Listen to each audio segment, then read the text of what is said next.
नमस्कार, मैं संजीव तिवारी आपका एक बार फिर से स्वागत करता हूं आपके अपने चैनल उत्थान द राइजिंग पर। तो चौथा सेशन और पांचवा सेशन आपने आशा करता हूं कि अच्छे से देख लिया होगा। पांचवें सेशन में हम लोगों ने एक्सेप्शंस की बात की, चेंजेज ऑफ टेंस के। मतलब टेंस कब नहीं बदलता इनडायरेक्ट स्पीच में, इसकी कुछ कंडीशंस की चर्चा हुई थी। जाहिर सी बात है कि हम लोगों ने 2 या 3 नियमों की बात की थी, अभी और भी नियम बचे हुए हैं। आइए उनकी चर्चा करें। मैं आशा करता हूं कि पिछला सेशन आपने देखा होगा, उसको एंजॉय किया होगा। ये बात दूसरी है कि आपकी टिप्पणियां नहीं आती, तो थोड़ा सा आप अपनी राय भी व्यक्त करें। अगर इट मे बी पॉजिटिव और नेगेटिव, ये मैटर नहीं करता। निंदक नियरे राखिए आंगन कुटी छवाए, बिन पानी साबुन बिना निर्मल करे सुभाए, ये कबीर कहते हैं। अब वहां निंदक का मतलब आलोचना से है, और एक अच्छा आलोचक मिल जाता है तो साहित्यकार बहुत बड़ा बन जाता है। निराला निराला ना होते अगर रामविलास शर्मा जी ने साहित्य की साधना, निराला की साहित्य साधना न लिखी होती। रामचंद्र शुक्ल ना आए होते तो तुलसी बाबा को कौन जानता। हजारी प्रसाद द्विवेदी ना आए होते तो कबीर बाबा को कौन जानता। तो आलोचना, स्वस्थ आलोचना होनी चाहिए, मैं ऐसा मानता हूं। तो आप जब सेशंस को देखा करें तो कृपया अपनी राय भी दिया करें, उसमें क्या अच्छा है क्या बुरा है, तो मुझे अच्छा लगेगा। बाकी आप अगर नए जुड़ रहे हैं तो चैनल को सब्सक्राइब और लाइक करना मत भूलिएगा, और सेशन को शुरू से लेकर अंत तक देखिएगा। बहुत सी मजेदार बातें आपको मिलने वाली है। आइए चलते हैं अपने अगले सेशन की ओर। तो हम लोगों ने अब तक ये डिस्कस किया है कि अगर टाइम क्लॉज होता है पास्ट टेंस के साथ तो नहीं बदलता है। अगर कोई ऐसी घटना की जिक्र किया गया है जो अभी भी एग्जिस्ट करती है तब भी टेंस नहीं बदलता है। और एक कंडीशन और आई थी कि अगर आप कॉन्टिन्यूअस टेंस का प्रयोग कर रहे हैं, अगर वो कंप्लीटेड एक्शन की ओर इशारा करता है तब टेंस नहीं बदलता, बदल जाता है। और अगर इनकम्प्लीट एक्शन होता है तो नहीं बदलता है। कंप्लीटेड एक्शन में बदल जाता है, इनकम्प्लीट में नहीं बदलता है। ये सारी बातें पिछले सेशन में हम लोग कर चुके हैं। अगर आप नए साथी हैं तो जाके सेशन 4 सेशन 5 को देख लें, तो फिर सेशन 6 अच्छे से समझ में आएगा। चलिए इस सेशन में हम क्या करने चल रहे हैं। इस सेशन में अगला जो एक्सेप्शन है जहां पर टेंसेज को हम नहीं बदलते हैं, वो है कंडीशनल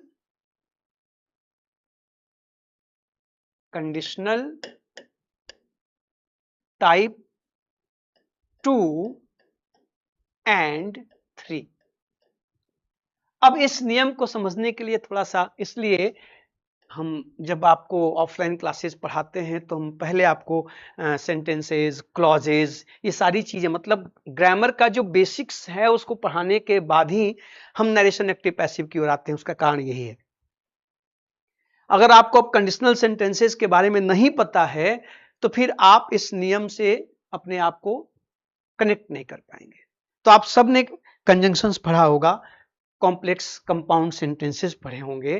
तो जब आपने कॉम्प्लेक्स सेंटेंस में कंडीशनल सेंटेंसेस पढ़े होंगे, सबऑर्डिनेट क्लॉज का कंडीशनल, तो वहां पर ये बताया गया होगा कि जब हम इफ से सेंटेंसेस को शुरू करते हैं, इफ, केवल इफ की बात हो रही है, कंडीशन अनलेस भी बताता है, कंडीशनल इन केस भी बताता है, वेदर भी बताता है, प्रोवाइडेड भी बताता है। मैं उसकी बात नहीं कर रहा हूं।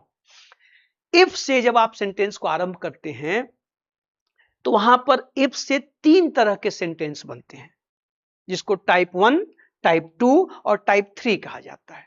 तो मैं पहले आपको तीनों टाइप के 3 सेंटेंस रख दूं ताकि मैं अपनी बात आप तक ठीक से पहुंचा पाऊं। तो आइए देखिए जरा, अगर हम टाइप 1 की बात करें तो टाइप 1 में क्या होता है कि एक हिस्सा सिंपल प्रेजेंट में होता है और एक फ्यूचर में होता है। जैसे आप कहोगे इफ यू, सिंपल सेंटेंस लेते हैं, famous sentence, work hard you will succeed. ये देखिए, ये टाइप 1 है।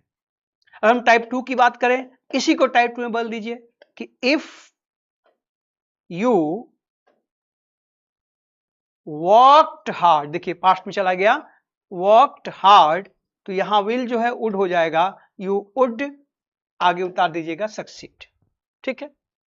और अगर हम टाइप 3 की बात करें तो यहां पे हो जाता है कि if you had worked hard you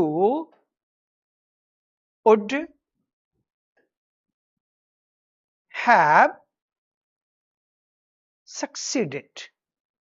ये देखिए, ये टाइप 3। अच्छा, मैंने यहाँ पे कॉमा का प्रयोग नहीं किया है, तो इसके लिए कंफ्यूज मत होइएगा। आप वहां कॉमा का प्रयोग कर भी सकते हैं, नहीं भी, चॉइस इज योर्स। यहाँ कॉमा आ भी जाए तो कोई प्रॉब्लम नहीं है, नहीं भी है तो कोई प्रॉब्लम नहीं है, ठीक है।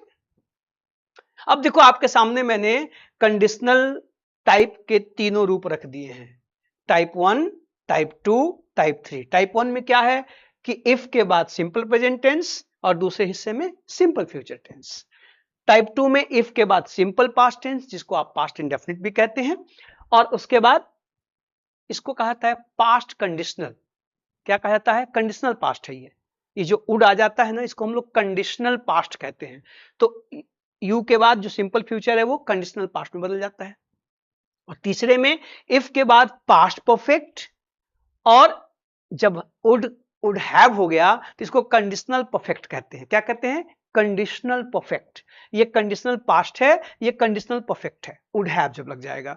तो पास्ट परफेक्ट साथ में कंडीशनल परफेक्ट, सिंपल पास्ट साथ में कंडीशनल पास्ट, और सिंपल प्रेजेंट, सिंपल फ्यूचर। ये तीन टाइप के सेंटेंस, इन्हीं को हम लोग conditional type 1, conditional type 2, conditional type 3 कहते हैं।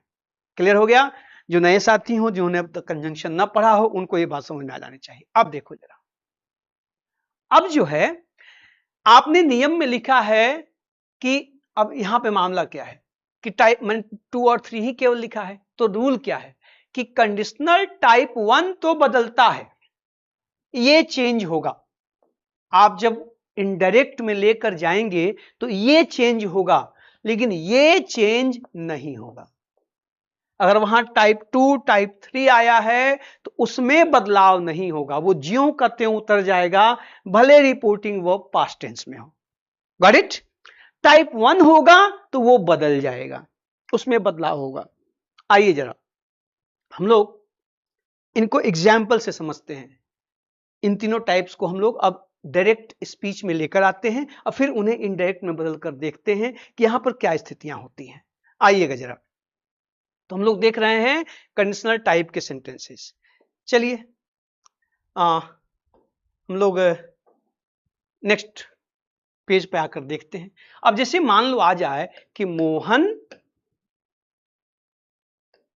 सेड, ठीक है, if you come on time, you will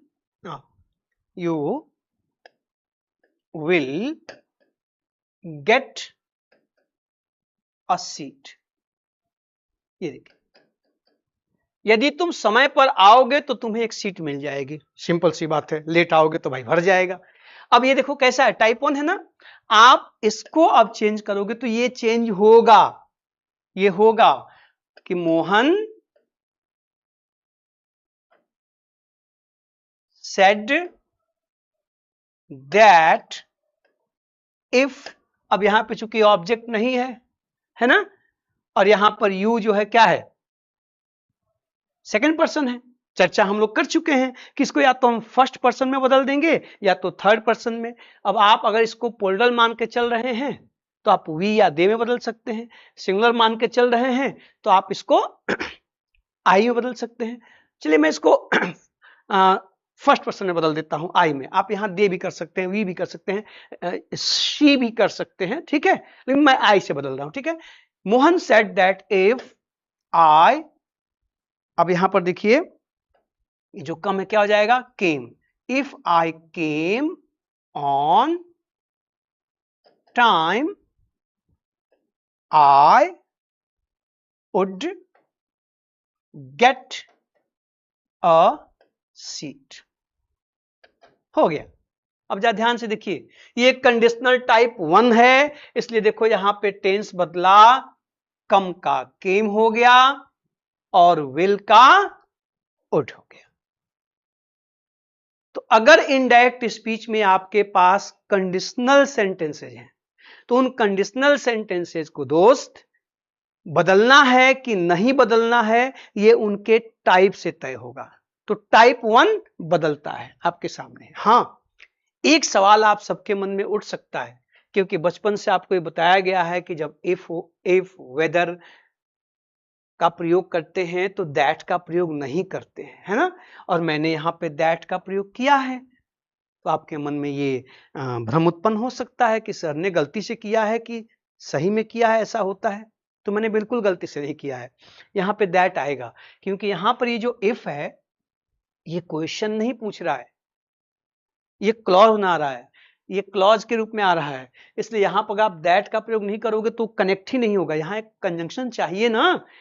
if जब किसी इंटरोगेटिव सेंटेंस के लिए आता है कि do you, have you, will you, जब इनको आप इनडायरेक्ट में बदलते हैं, हम आगे चल के हम लोग जब इंटरोगेटिव सेंटेंस की बात करेंगे तो ये चर्चा होगी। अब चूंकि हम टेंस की बात कर रहे थे और टेंसेज में कंडीशनल सेंटेंसेस के परिवर्तन भी नहीं होते हैं, ये चर्चा करना जरूरी था, इसलिए मैंने इसको पहले ही कर लिया। ठीक है, तो जब आप इंटरोगेटिव सेंटेंसेस को चेंज करते हैं तो वहां पर आप जब उस auxiliary verb will, can, could, do, does, did के लिए इफ या वेदर लेकर आते हैं, तब वहां पे दैट का प्रयोग नहीं होता। Are you getting me? Okay, so यहां पे दैट का प्रयोग होगा विदाउट एनी डाउट। अब देखो, तो टाइप 1 बदल जाता है, इसमें कोई संदेह नहीं है। आगे चलते हैं। अगर यहां टाइप 1 की जगह टाइप 2 आ गया दोस्त, मान लीजिए आ गया कि द फादर, चलो इसको नहीं रखते हैं, आसान सेंटेंस लेते हैं। देखो कि ही सेड, मैं उसी सेंटेंस को ले लेता हूं, सेम सेंटेंस को लेता हूं, एग्जाम्पल ना बदलूं, ताकि आप थोड़ा सा तुलना कर पाए चीजों को। कि ही सेड इफ यू, मान लो उसी को आपने फिर से दे दिया, केम ऑन टाइम, ठीक है, you would get a seat. ये देखिए, अब ये आ गया, टाइप 2 हो गया। अब साहब इसमें परिवर्तन नहीं होता है। Type 2 and type 3 of conditional sentences are not changed in indirect speech. They remain the same. उनमें कोई परिवर्तन नहीं होता, सिर्फ आप उसका पर्सन बदल देंगे, उसका टेंस नहीं बदलेगा। देखो कैसे, अब आप कहोगे कि he said that if I came on time I would get a seat. That's it. कोई चेंज नहीं होगा, ज्यों का त्यों वो उतर जाएगा साहब। देखिए, अब यहां केम का केम ही रहा, उड का उड ही रहा। टाइप 2 है, नहीं बदलेगा। आप यहां टेंस बदलने की कोशिश मत करिएगा। जैसे ही आपने ये सोच करके कि पास्ट इंडेफिनिट या सिंपल पास्ट का पास्ट परफेक्ट हो जाता है, अगर आपने यहां पर केम का हैड कम किया और उड को उड हैव में बदला तो जीरो मिलेगा, मत करिएगा। Got it? ऐसे ही टाइप 3 की बात करते हैं। टाइप 3 में भी परिवर्तन नहीं होता है साहब। जो टाइप 3 होता है उसमें भी बदलाव नहीं होता है। तो आइए जरा उसको भी देख लिया जाए। अगर आपके सामने टाइप 3 हो, मैं इसी सेंटेंस को टाइप 3 में कन्वर्ट कर देता हूं कि he said if you had come on time you would have got a seat। अब देखिए टाइप 3 है, नो चेंज, केवल आप पर्सन बदलिए, बाकी जो कहते हैं उतार दीजिए। तो आप लिखेंगे कि ही said that if I had come on time I would have got a seat। That's it, कोई चेंज नहीं होगा साहब, देख लीजिए आपके सामने है। टाइप 2 टाइप 3 जब इनडायरेक्ट में यूज किए जाते हैं तो उनके टेंस में परिवर्तन नहीं होता है, टाइप 1 का हो जाता है, टाइप 1 होगा। ये तीनों चीज आप ध्यान रखिएगा। तो हम लोग डिस्कस कर रहे हैं क्या कि कब चेंज ऑफ टेंस के नियमों का हम उल्लंघन करते हैं, मतलब वहां पे हम टेंस नहीं बदलते हैं। तो सेशन 5 में जो आपने नियम पढ़े उनसे आगे की कथा चल रही है। इस कथा में आपने देखा कि अगर हमें डायरेक्ट स्पीच में कोई कंडीशनल सेंटेंस आ जाए तो उसका हम क्या करेंगे, जवाब आपके सामने है, संभालिएगा। आइए कुछ और एक्सेप्शंस की तरफ चलते हैं, ठीक है, संभालते चलिएगा, इसको नोट करते चलिएगा। नेक्स्ट, अब एक्सेप्शन एक क्या मतलब उसी के जुड़े हुए एक्सेप्शंस हैं, आइए जरा देखते हैं। मान लीजिए सेंटेंस में क्या आ गया हो, विश, ठीक है, या वुड रेदर। अच्छा, हम रेदर के बजाय कभी कभी वुड सुनर का भी प्रयोग करते हैं। वुड रेदर ज्यादा कॉमन है, लोकप्रिय, इसलिए आपको ज्यादा सुनाई और दिखाई देता है। वुड रेदर और वुड सुनर एक ही चीज है, दोनों में कोई परिवर्तन अंतर नहीं है, ध्यान रखिएगा। वुड सुनर अथवा इट इज टाइम, ठीक है। ये जो है ना विश, वुड रेदर, वुड सुनर, अच्छा यहाँ पे या इट इसको एक साथ कर देते हैं, अच्छा नहीं लग रहा है ना, यहां लिख लेते हैं एक साथ, इट इज टाइम। ये it is time, wish, would rather, would सुनर, इन सब के बाद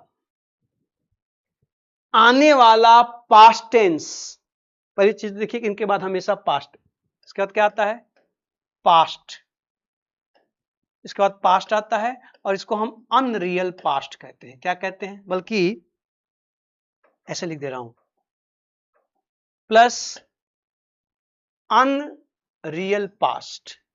इसको अनरियल इसलिए कहते हैं क्योंकि ये क्रियाएं तो पास्ट में होती हैं, लेकिन इनकी मीनिंग प्रेजेंट या फ्यूचर में होती हैं। आई रिपीट, इनके बाद आने वाला जो वर्ब होता है, जो सब्जेंटिव होता है, इसको हम सब्जेंटिव कहते हैं, वो पास्ट सब्जेंटिव होता है ना, अनरियल पास्ट, या इसी को आप पास्ट सब्जेंटिव भी कह सकते हैं, पास्ट सब्जेंटिव, ठीक है।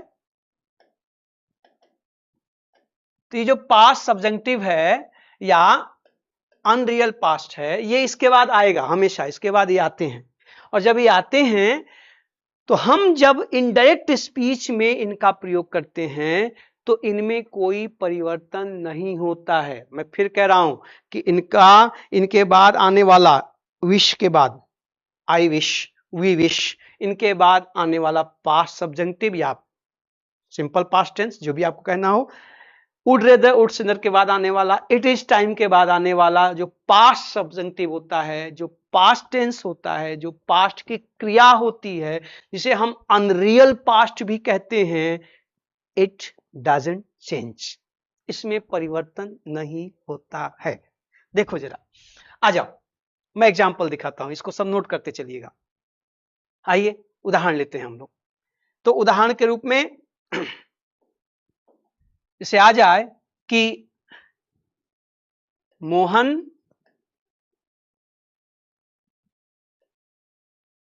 said it is time we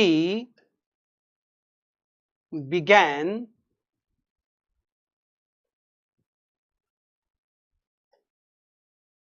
our journey। अच्छा, एक चीज का ध्यान रखिएगा कि मैंने यहां पे इट इज टाइम लिखा है, आपसे चर्चा हुई है, यहां पर हाई टाइम भी हो सकता है, इट इज हाई टाइम, तो इट इज टाइम या इट इज हाई टाइम, दोनों में कोई अंतर नहीं है। ठीक है, अब देखो यहां पे क्या आया, बिगैन, पास्ट आया ना। अब इसको जो आप इनडायरेक्ट में बदलेंगे साहब, तो आप कहेंगे कि मोहन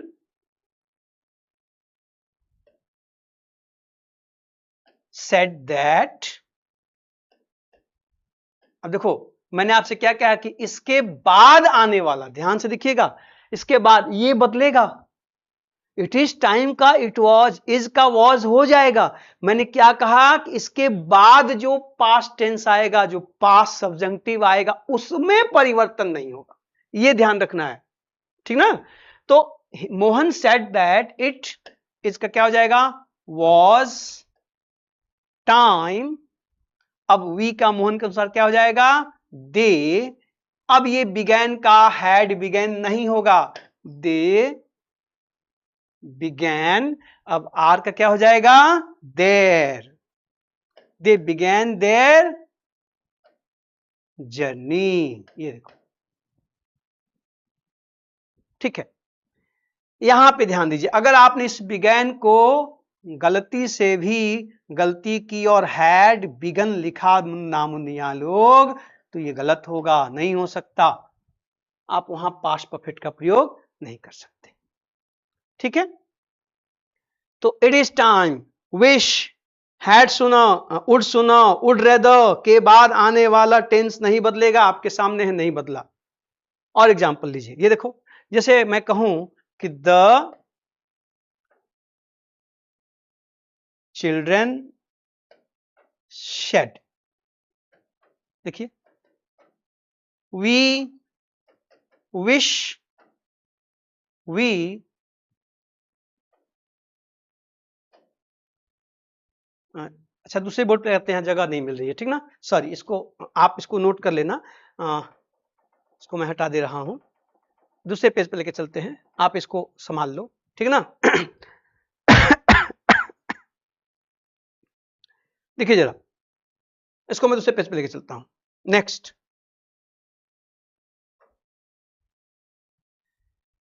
देखिए कि द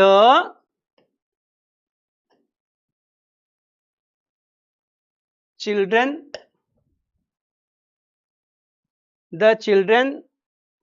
एक मिनट रुकिए, ये सब होता है ना टेक्नोलॉजी में, रुक जाओ, घबराओ मत, हाँ अब ठीक है, ये देखो कि द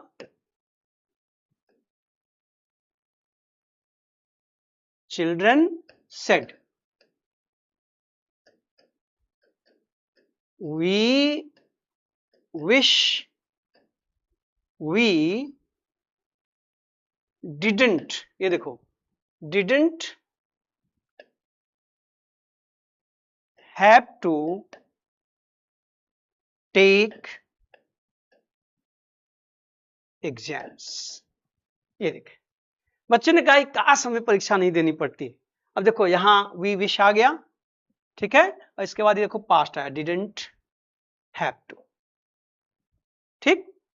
तो अब जब आप इसको चेंज करेंगे तो ये जो डिडंट है वो हैड में नहीं बदलेगा, पास्ट इंडेफिनिट का पास्ट परफेक्ट नहीं होगा। देखो जरा, आप कहोगे कि द चिल्ड्रन सेड ना। अच्छा यहां पे अब ना ये जो दैट है ये ऑप्शनल है, आपकी मर्जी रखो या ना रखो। वी विश के बाद, हाँ, थिंक के बाद अमूमन दैट को अक्सर लोग जो है ओमिट कर देते हैं, छिपा लेते हैं। तो यहां पर अक्सर आप देखोगे I wish, we wish, I think, I hope, I believe. अक्सर आप देखेंगे कि इनके बाद दैट वहां आना चाहिए, लेकिन वो अक्सर होता नहीं है, उसको लोग एलिप्सिस कर देते हैं, छिपा देते हैं। बात समझ रही है? तो यहां पे मैंने दैट को ब्रैकेट में रख दिया है। अगर वहां पे दैट ना हो तो चौंकिएगा मत, चमकिएगा। ठीक? चिल्ड्रन सेड ना दैट, ठीक है। अच्छा, ये मैंने गलत व्याख्या दी, यहां पर तो दैट आएगा ही, यहां ध्यान दीजिए, यहां पर वी विश के बाद जो दैट है देखो छिपा हुआ है। कभी कभी अति उत्साह में गलत जगह व्याख्या हो जाती है। हाँ, होता है, हम आदमी है सरकार, गलती हो सकेला यार। मैंने यहां नहीं, ये दैट नहीं, ये दैट रहेगा। मैं अति उत्साह में आके एक स्टेप पहले ही व्याख्या कर दिया, ये दैट रहेगा। यहां पर देखो, यहां पे आपको लग रहा होगा कि वी विश दैट ना, कि यहां पे दैट होना चाहिए, है वो छिपा हुआ है। ठीक है ना? The children said that they, अब देखो ये विश का विश तो होगा, ये बदलेगा, इसके बाद का टेंस नहीं बदलेगा ना जी। अभी मैंने चर्चा की तो आप कहोगे दे विश्ड ना, अभी भी दे हो जाएगा, दे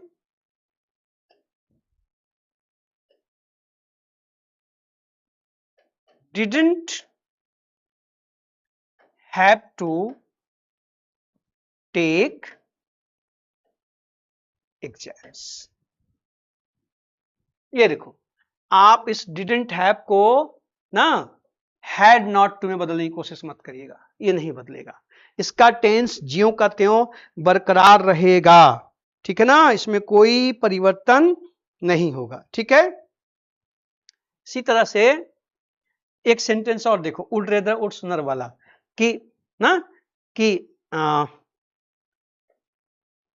शी सेड, देखिएगा ना, रेखा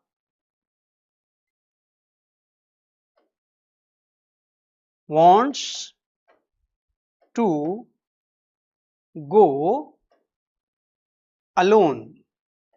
ठीक है? but I would rather she went with a group। देखें जरा, अब एक सेंटेंस देखो, उसने कहा कि रेखा अकेले जाना चाहती है ना? इन मैं चाहती हूं को किसी समूह में जाए। देखो मैंने कहा ना कि जैसे ही उड रेदर उड सुनर लेके आओगे, ठीक है, वैसे ही क्या होगा कि ये पास्ट में, देखो ये वेंट पास्ट में, ये नियम है ग्रामर का। अब इसको चेंज करना है तो देखिए कैसे चेंज करो, आप क्या कहोगे कि शी सेड दैट रेखा, अब ये वांट्स का तो वांटेड हो ही जाएगा, ये चर्चा हो चुकी है, wanted to go alone but she would rather. अब देखो यहां पे एक और बात आ गई है, शी दो बार आ रहा है, तो बताया था मैंने कि आप बुद्धिमानी करिए कि यहां पर अब देखो she, but she would rather she, अब यहां ये शी कौन है, तो रेखा है, ब्रैकेट में रेखा लिख दीजिए ना, she went with a group. अब देखो जाए, यहां ये जो वेंट आया है दोस्त, इसकी जगह अगर आपने हैड गॉन लिखा तो ईश्वर रक्षा करे, नहीं हो सकता। मैं स्क्रीनशॉट गया हूं, आपके सामने है, अच्छे से आप इसका स्क्रीनशॉट ले लीजिए, या जो भी करना हो कर लीजिए। और ये ध्यान रखिएगा, ये वो कंडीशंस आप पढ़ रहे हैं जहां पर टेंसेस नहीं बदलते हैं, रिपोर्टिंग वर्ब के पास्ट टेंस में होने के बावजूद भी आपके सामने है, नहीं बदलेंगे टेंस, आप इनको नहीं बदलेंगे। ठीक है? संभालिएगा। इससे जुड़ी हुई एक और बात है, जरा उसको भी देख लीजिए। ठीक ना? वो ये है कि आपको पता है कि हम हैड बेटर का प्रयोग भी अपने वाक्यों में करते हैं ना, had better go, had better play, had better sleep, had better do, सुना है ना। अगर वो हैड बेटर वाले स्टेटमेंट आपके डायरेक्ट स्पीच में आ जाएं और उनको आपको इनडायरेक्ट में बदलना हो तो आप क्या करोगे, ये भी एक चर्चा का विषय है। इसको आपने संभाल लिया हो तो मैं आपको नेक्स्ट पेज पर लेकर चलूं, ठीक है। आइए देखिए जरा, देखें। अब मान लो ये जो हैड बेटर है, ये जो हैड बेटर है ना, इसका प्रयोग हम फर्स्ट पर्सन के साथ भी करते हैं, सेकंड पर्सन के साथ भी करते हैं, थर्ड पर्सन के साथ भी करते हैं, और पर्सन्स के बदलने से इसके परिवर्तन में चेंजेज आते हैं दोस्त, जरा ध्यान से देखिएगा। जैसे मान लो आ जाए, अगर आ गया आई या we, she, he, they, had better, ये देखिएगा। अगर यहां पे फर्स्ट पर्सन है या थर्ड पर्सन है, भाई यहां कोई नाम भी हो सकता है, ही सी की जगह रेखा मोहन, कुछ भी आप समझ रहे हैं। तो I we she he they had better, simple सी बात है, डजंट चेंज, डजंट चेंज, एक लाइन में सीख लो। अगर आ गया है कि I had better, he had better, we had better, she had better, they had better, नहीं बदलेगा, नहीं बदलेगा, आप इसको नहीं बदलेंगे। क्लियर है। देखो जरा, जैसे आ जाए कि Mohan said I had better stay at home, ये देखो, अब ये सेंटेंस आपको मिल जाए कि I had better stay at home, ठीक। तो अब यहां पर देखो आई हैड बेटर आया है, तो ये तो बदलेगा क्योंकि पर्सन है, ये मोहन के अनुसार आई का ही हो जाएगा, हैड बेटर में कोई परिवर्तन नहीं होगा। अच्छा, इसको ये मत समझना कि क्या बता रहे हैं तिवारी जी, हैड आया है तो पास्ट परफेक्ट है, पास्ट परफेक्ट तो ऐसे ही नहीं बदलता है। जी नहीं, ये पास्ट परफेक्ट में नहीं है, एग्जैक्टली ये आपको पास्ट में दिख रहा है, लेकिन इसका मतलब है प्रेजेंट या फ्यूचर। इसका मतलब है कि I won't go out today, या I stay at home today, या I will stay at home today, ये इसका मतलब है कि आज मैं नहीं जाऊंगा ना। इसका मतलब कि it is better I don't go anywhere, ये इसका मतलब है कि अच्छा है कि आज मैं कहीं ना जाऊं। तो इसलिए पास्ट परफेक्ट नहीं है, इसमें प्रेफरेंस है, चॉइस है, आप अपनी चॉइस बता रहे हैं कि आज मेरे लिए यही अच्छा होगा कि हम घर पे रहें। अच्छा, ये हैड बेटर को मैं बहुत डिटेल में पढ़ाता हूं अपने ऑफलाइन क्लासेस में, जो पुराने बच्चे देखेंगे वो समझ जाएंगे, और आप नए हैं तो आप भी मिल सकते हैं, आपके साथ भी चर्चा हो सकती है। आइए देखिए क्या हो जाएगा इसका, कि मोहन सेड दैट ही, आप यहां ही की ना, ही had better stay at home. देखिए जरा, हो गया, यहां पे कोई बदलाव नहीं होगा, है ना। आप कहो कि I said she had better sell the car, ये देखो, अब यहां पर तो पर्सन भी थर्ड हो गया, अब आप कुछ नहीं बदलेंगे, सिर्फ दैट ला के उतार दो कि I said that she had better sell the car, हो गया, नहीं बदलेगा। अगर हैड बेटर के पहले सब्जेक्ट के रूप में आई आया हो, वी आया हो, दे आया हो, शी आया हो, ही आया हो, इट आया हो, नहीं बदलेगा, जो कहते हैं उतर जाएगा। क्लियर है। बट अगर यहां पर यू आ जाए, सेकंड पर्सन का सब्जेक्ट आ जाए, तो क्या होगा दोस्त। आप इसको संभाल लीजिए, तो मैं आपको नेक्स्ट स्टेप पे लेके चलूं। उतार लीजिएगा अपने हिसाब से आप, ठीक है, इसको या स्क्रीनशॉट ले लीजिएगा। ओके, चलिए देखें, अगर ये यू हैड बेटर है, यू हैड बेटर, ठीक, जब ये यू हैड बेटर है तो आपको पता है कि यू हैड बेटर से एडवाइस का बोध होता है। किसका बोध होता है? एडवाइस का, ठीक है। तो अब यहां पर जब आप कहते हैं ना कि किसी को कि यू हैड बेटर, तो आप उसको एडवाइस दे रहे हैं, सलाह दे रहे हैं। बात को समझिएगा। इसे अगर मैं आपने कहा कि you had better not go there, देखो अच्छा एक चीज और ध्यान रखिएगा, क्या जब हैड बेटर का प्रयोग करते हैं ना, तो जो नॉट है वो बेटर के बाद आता है, बेटर के बाद। बेटर आप हैड नॉट बेटर नहीं लिख सकते, गड़बड़ हो जाएगा। तो इस सेंटेंस का मतलब है बेटा कि I advise you not to go there. देखिए एक और चीज इसी में नियम निकल के आ गया। एक तो ये कि बेटर नॉट होता है, हैड नॉट बेटर नहीं होता है। दूसरा देखो, हैड बेटर के बाद जब वर्ब आती है तो टू गायब हो जाता है, बेयर इन्फिनेटिव का प्रयोग होता है। देखो यहाँ पे टू नहीं आया है, लेकिन जैसे ही आपने उसको हटा के उसकी मीनिंग लिखा, इसको एडवाइज में बदला, तो देखो टू आके खड़ा हो गया, फुल इन्फिनेटिव आ गया। यहाँ पर बेयर इन्फिनेटिव है। इन सब छोटी छोटी बातों का भी ध्यान रखिएगा।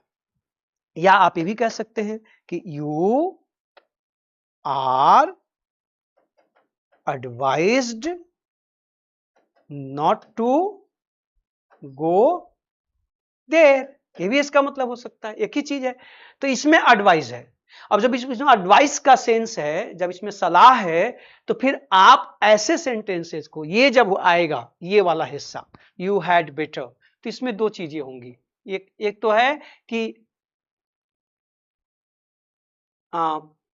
डोंट चेंज, एक तो आपके पास ये ऑप्शन है कि आप इसको मत बदलिए, और दूसरा है मे चेंज, बदल सकता है किसमें? एडवाइज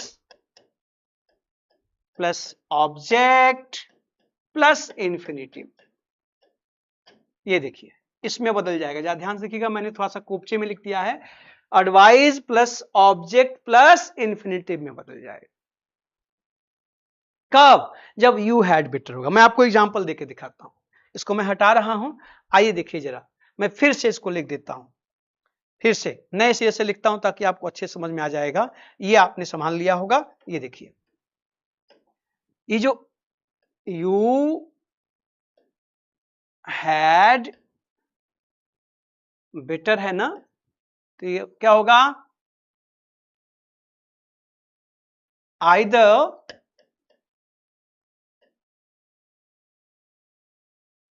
या ऐसे कर दो, ऐसे लिखो कि generally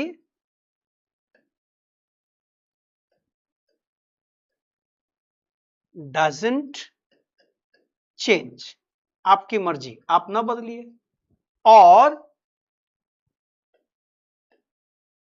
can be reported, can be reported by, कैसे? Advise plus object plus infinitive, ठीक है, आप इसमें बदल सकते हैं। सेंटेंस देखिए जरा, जैसे आई सेड, या ही सेड कर लो, he said you had better not drink the water, अच्छा होगा कि तुम्हें पानी ना पियो। अब इसमें क्या है, सलाह है कि मत पियो पानी। क्यों? हो सकता है पानी गंदा हो, दूषित हो, किसी और का पानी हो, बुरा मान सकता है, जो भी हो। तो इसमें एक वार्निंग भी है।